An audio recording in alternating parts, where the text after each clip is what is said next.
know that Dodger Stadium is actually sitting on stolen land? Before the Brooklyn Dodgers were the Los Angeles Dodgers, there was a piece of land in Los Angeles called Chavez Ravine. This land, Chavez Ravine, was home to 3 Mexican-American communities, Palo Verde, La Loma, and Bishop. Now, these 3 communities were like some of the only areas in Los Angeles where Mexican-Americans could come to like flourish. They could come buy property just because of the racism that was still in Southern California. A lot of the people in this area were first generation, second generation Mexican-Americans. Chavez Ravine was one of the nicest areas in Los Angeles. And in the 1940s, the city of Los Angeles deemed that it was blighted or wasted or not taken care of. So this was one of the first big times in modern history of eminent domain.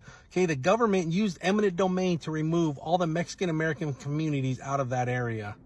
Okay, they even gave them they paid them for their property, but it was like the bare minimum, not even enough to move on. Even some of the last remaining families were actually carried down the stairs and carried out by the sheriff's department.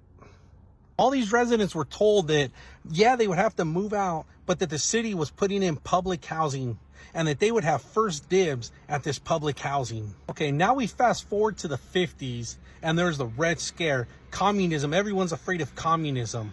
And the city deems that public housing is considered socialist.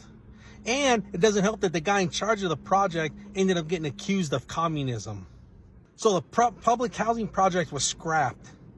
And what else to do with the land but call in the Dodgers? So the Dodgers come over and take over Chavez Ravine. The Dodgers, they changed a lot of history. They made waves. They did a lot of stuff that no one else would. But they came and they built a stadium on Chavez Ravine. A lot of those residents still live in Los Angeles today, the ones that are alive. I mean, this was in the 40s and 50s, so most of them are probably pretty old by now. But a lot of the younger generation still alive. When you go to a Dodger game and you hear about welcome to Chavez Ravine, that's what Chavez Ravine was. It was the 3 communities that were ran out and lied to.